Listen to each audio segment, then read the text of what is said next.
Olá pessoal, tudo bem? Hoje eu estou aqui com a doutora Eduarda Viviane, que vai conversar conosco aqui mais uma vez sobre a questão dos nossos filhotes, nossos pets, que é uma honra muito grande recebê-la, que sempre a gente aprende um pouco mais. E aí, doutora Eduarda Viviane, tudo bem? Oi, Jeane, tudo bem, graças a Deus. Vamos falar um pouco assim da sua trajetória, da sua história em relação à profissão e depois vamos assim para você nos ensinar, porque eu sei muito bem a sua área, que é muito interessante. Conta aí um pouco aí da sua trajetória. Então, eu sou formada pela UFPB, né, na Universidade Federal da Paraíba. Me formei lá tem alguns anos. E desde então me apaixonei, né? Cada período ia me apaixonando pela área, né? Sempre fui encantada por esse setor que eu trabalho hoje em dia, que é cães e gatos, né? Então, atualmente, atuo na área de clínica médica e faço algumas cirurgias eletivas também, como castração, cesárea, né? Sempre atendendo cães e gatos.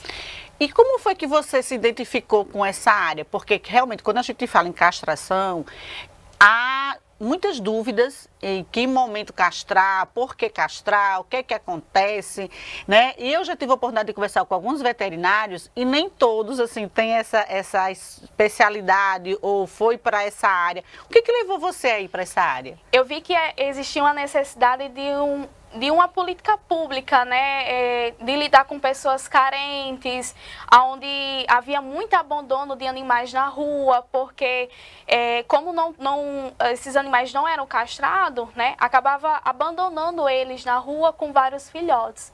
Então, surgiu esse interesse de lidar com essas pessoas, né, de trazer essas informações sobre a importância da castração, né, como controle populacional, como também controle de doenças futuras, como, por exemplo, um câncer de mama, uma infecção de útero, né, no caso de machos, um câncer de próstata, de testículo.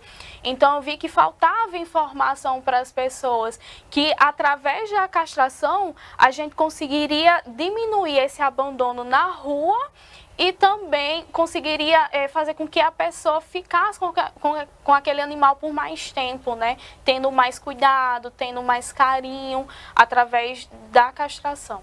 Então quer dizer que a castração, a importância dela é no segmento também da questão da doença? Sim, da doença, né? A gente sabe que a longo prazo, animais que não são castrados, ele pode desenvolver, por exemplo, câncer de mama, principalmente esse pessoal que tem animais em casa e não querem abandonar, fazem uso de anticoncepcional externo. Então, o uso dessa medicação a longo prazo pode fazer com que o animal desenvolva o câncer de mama, né? Então, a castração, além do bem-estar que oferece ao animal, está ligada diretamente a evitar doenças futuras. Nossa, e existe muitos casos realmente de abandono, do caso de você ter o seu animal, aí ver que ele vai ter o filhote, você não ter essa orientação de relação ao abandono? Demais, demais. Atualmente eu trabalho em Macaíba, né? E atualmente lá a gente tem problema com bastante animais abandonados. E qual a consequência desses animais abandonados? Eles ficam à rua, na deriva, e aí vem a questão de atropelamentos, por exemplo, né? Então as pessoas realmente abandonam por não ter condições de cuidar de vários animais, né? Ah, eu pego uma gatinha, adotei uma gatinha, levo para casa, é só uma gatinha. Daqui a 3 meses ela entra no cio. Então essa gata vai dar filhote vai dar cria mais 6 filhotes, por exemplo, né? E aí ela só tinha uma, agora tem 7. Então as pessoas acabam abandonando os animais. Por um dos motivos é esse, né? A questão da procriação e uma procriação rápida, né? Que aquele animal, em média, a cada 3 meses vai estar entrando no cio, vai estar gestando novamente. É porque eu percebo, né, que cada cidade tem sua, como é que eu posso dizer, sua ação pública, não sei como bem falar assim, em relação aos animais, as suas ações públicas, eu acho que é isso. Sim. E lá em Macaíba, eles têm isso, assim, tem vacinação para animais grátis, que você vai em algum lugar, que você possa vacinar, que você possa ter um pouco dessa orientação, ou só é particular? Existe a vacinação, a campanha de vacinação pública, né, contra a raiva, que é uma zoonose, né, uma doença que é transmitida do animal para nós seres humanos. Não tem cura, não tem tratamento, Por isso a importância, né, do Estado e das prefeituras estarem vacinando esses animais todos os anos aí para controle, né? Atualmente, até onde eu tenho conhecimento, existe essa campanha de vacinação e existe também o centro de zoonoses, né? Que são responsáveis por às vezes fazer a captura desses animais que têm suspeita, por exemplo, de leishmaniose, que popularmente é conhecido como calazar, né? Eles fazem a captura desses animais para realmente testar e a partir disso ver qual é o tratamento adequado para aquele animal, dar o suporte para a população que também não tem condições, por exemplo, de levar numa clínica, né, para fazer o diagnóstico, né? Fora isso, os atendimentos são particulares, né? A questão de outros tipos de vacinas que pode ser feito, como antiviral, né? A gente tem algumas viroses que acaba sendo muito comum na nossa região ali, Macaíba, Natal, que são as viroses, a parvovirose e sinomose. Inclusive, essa época do ano é uma época de surto, né? O que tem de animais adoecendo não é brincadeira.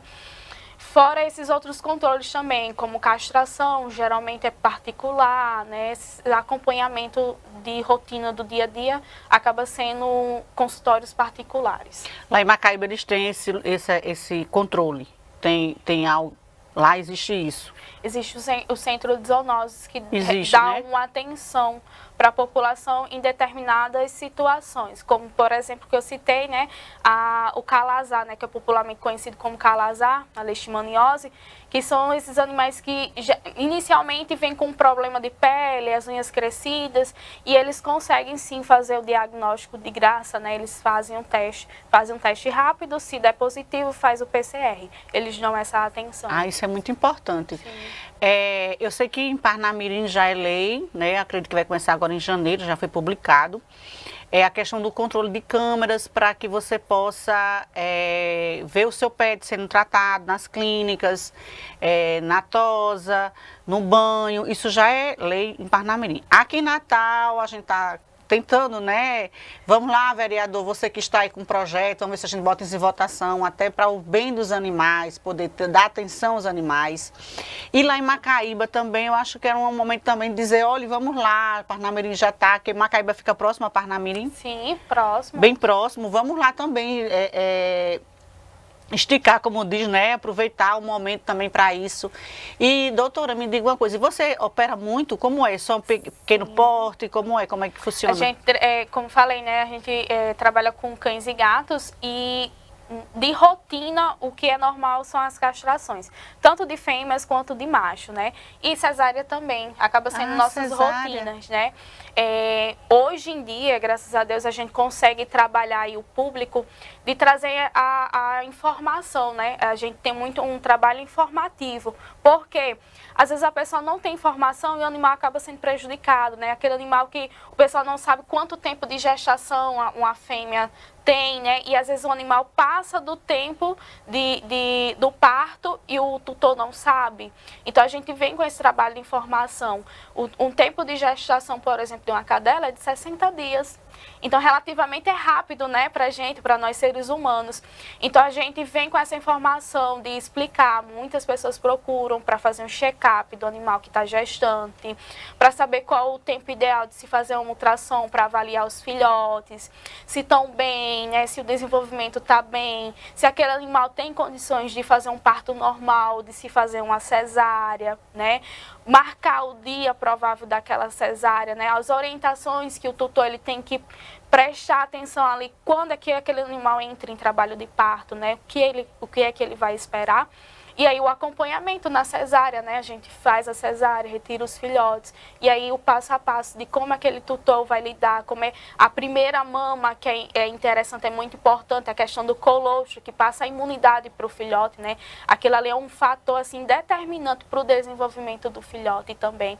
Então a gente tem essa questão de um trabalho informativo associando aí a parte cirúrgica, né? Essa parte quando precisa da cesárea e o acompanhamento pós-cirúrgico, né? É como se fosse, a gente está tentando introduzir um pré-natal para os animais, né? Que é legal. Importante. Isso é muito importante. Eu tô achando assim, tô adorando, porque eu tô aprendendo cada vez mais. Em relação à gatinha, quanto tempo é a gestação de uma gatinha? Também são de 60 dias, 2 meses, né? O que é que acontece? A gata, ela tem a facilidade de ter um parto normal, né? Sim. Ela tem mais facilidade. É muito difícil, quando a gente vem ter um parto cesariano da gata, a gente associa a fatores externos, como, por exemplo, às vezes o uso do anticoncepcional na data errada. Então, aquele animal acaba, no momento ali que entra em trabalho do parto, não consegue ter uma contração e a necessidade de se fazer uma cesárea. O animal, por exemplo, se for um animal de rua, está muito desnutrido, não tem forças de ter o animal normal, então precisa de um suporte maior. Então, em gatas é mais difícil, né, fazer cesárea, porque elas têm a facilidade de ter um parto mais normal. E em cães, entra mais nas cadelas, entra mais a questão da raça, né? Animais que têm um focinho achatado, como por exemplo o bulldog, né? O bulldog francês, eles têm dificuldade de ter um parto normal e acaba sendo cesárea. Então, para esses animais, por exemplo, para essa raça específica, é um animal que vai colocar para cruzar, então é importante desde aquele momento ter acompanhamento com o veterinário para ter um parto seguro, para ter uma gestação segura. Que interessante. E lá em Macaíba, olha, gente, vocês assim que moram ao redor, que moram em Macaíba, não deixem de tiver dúvidas, procurar aqui a doutora Eduarda Viviane. Você vê que ela consegue, assim, ela é bem experiente, ela é bem dedicada e pode tirar dúvidas, né? Vamos botar aqui o Instagram dela. Doutora, diga o seu Instagram aí pra gente. O Instagram lá na clínica é alfavet.macaíba, tá? E o meu pessoal é eduarda.viviane. A clínica, ela fica localizada em Macaíba, na rua Allan Kardec, número 33. Um ponto de referência próximo ao SESC, tá? E o telefone para contato é o 849-9458-7929. Pode entrar em contato, a gente tem a nossa equipe de recepção a qualquer momento do horário comercial de segunda a sábado, de 8 às 5, pode estar entrando em contato. E qualquer dúvida que tiver, as meninas sempre são rápidas, né, no atendimento, conseguem dar um retorno. E qualquer dúvida técnica pode entrar em contato comigo que a gente vai esclarecendo, né, tirando as dúvidas em relação ao que precisar, em relação a cirurgias também, tá? Lá na clínica a gente trabalha com serviços terceirizados como raio-x, ultrassom, eletroecocardiograma e internamento também. Gente, eu já estou doida para ir na clínica, porque eu vou... Venha nos visitar. Eu estou querendo ver se ela consegue uma autorização para que a gente possa mostrar assim, alguma coisa sobre uma cirurgia e tudo mais. Ela se mostrou assim, bem acessível. E realmente eu tenho curiosidade, que eu acho também que o público tem essa curiosidade de poder entender como é que funciona, né? Como é que acontece a questão da cirurgia, porque que às vezes o animal sofre tanto na hora do parto e você não está entendendo muito o que está acontecendo à volta daquele animal e você não sabe que hora é o momento de deixar teu parto normal ou procurar o acompanhamento, não é? Isso. Então, assim, eu fico imaginando isso na minha mente em relação, né? Porque a gente, quando tem um animal, a gente tem um animal e a gente faz parte da família, a gente tem amor, o amor é tão grande que você não consegue, assim, não dizer que não é um filhote, que não faz parte da família, porque o amor é muito grande, a gente sofre também com o animal. A gente não consegue não se importar, né? Ver o animal sofrendo e ficar ali frio em relação ao que o animal está sentindo, né? E o que eu costumo falar muito para os meus clientes, né, é que a gente precisa desse olhar para o animal, porque o que é que acontece? A gente, quando sente uma dor, a gente sabe onde está doendo, a gente sabe como falar, o que procurar, mas o animal não, né? Então, por exemplo, entrou em trabalho de parto, a gente pede para observar ali entre 12 e 24 horas. O animal, ele tem uma vida normal, né? Tá ali, brinca, mas quando está em trabalho de parto, a cadela, ela fica mais inquieta, ela vai procurar um lugar mais seguro, um lugar mais calmo, mais tranquilo, a respiração pode ficar mais ofegante. Então, esses são alguns dos sinais que a gente vai observando naquele animal que está iniciando o trabalho de parto, né? Viu que o animal não está bem, está sofrendo, está com dificuldade de respirar, passou ali 24 horas, não teve bebê, né? Não teve os filhotes, procura ajuda. Porque o quanto antes procurar ajuda, mais chances tem desses filhotes nascerem vivos, né? Porque quanto mais tempo passar ali, o batimento cardíaco vai baixando e existe a possibilidade desses filhotes não resistirem. Existe assim também essa de você tentar ter os filhotes em casa e de repente ter um ou outro que não conseguiu? Sim, existe sim. Pode acontecer. Por exemplo, cadela e gata são animais que têm vários filhotes, né? Então, pode ser que algum deles não esteja na posição correta de nascer e ali ela possa conseguir dar à luz a 1 ou 2, e aí no terceiro já ter essa dificuldade. E aí não tem que ser feito, né? Leva para a clínica para saber se vai precisar fazer um manejo ou de cirurgia. E você consegue perceber isso pela inquietação, que você, pronto, porque teve uma colega que ela teve os filhotes em casa, Dora e tudo, e ela disse assim, não, estava tudo bem, aconchegou, foi lá, botou tudo. E ela disse que quando amanheceu o dia, amanheceu mais 2. E ela achou que tinha terminado. Então ela ficou imaginando o sofrimento da cadelinha, que ela acreditou que estava tudo ali e um estava morto. E ela ficou até assim, poxa, eu não imaginava, que eu achava que ali já tinha terminado e tudo, ela estava bem, estava se sentindo, né? E ela disse, eu disse, como assim? E consegue? Eu peço sempre para observar 24 horas, né? Pode demorar de um filhote para outro. Por exemplo, ela teve o primeiro filhote e só com 3 horas depois teve outro. Pode acontecer. Então, eu peço sempre para observar, na dúvida, observa ali 24 horas mesmo. Vai observando aquele animal, vai observando o comportamento, né? Se ela continua inquieta e a respiração continua ofegante, porque provavelmente ainda pode ter algum filhote que está para nascer, né? Então, no caso, eu acho que ela não percebeu que estava ofegante e que ainda poderia ter filhote. Isso, e a gatinha também tem o mesmo comportamento? Mesmo comportamento, né? Pode demorar, pode ser rápido, mas pode demorar, por exemplo, de um filhote para outro, demorar horas, né, para poder nascer. Aí sempre observar o comportamento. E o cio da gatinha e da cadela é parecido assim? São diferentes, né? A cadela geralmente a cada 6 meses vai estar entrando no cio. Algumas menos, aí vai depender também da questão hormonal de cada animal. E as gatinhas, em média, a cada 2, 3 meses.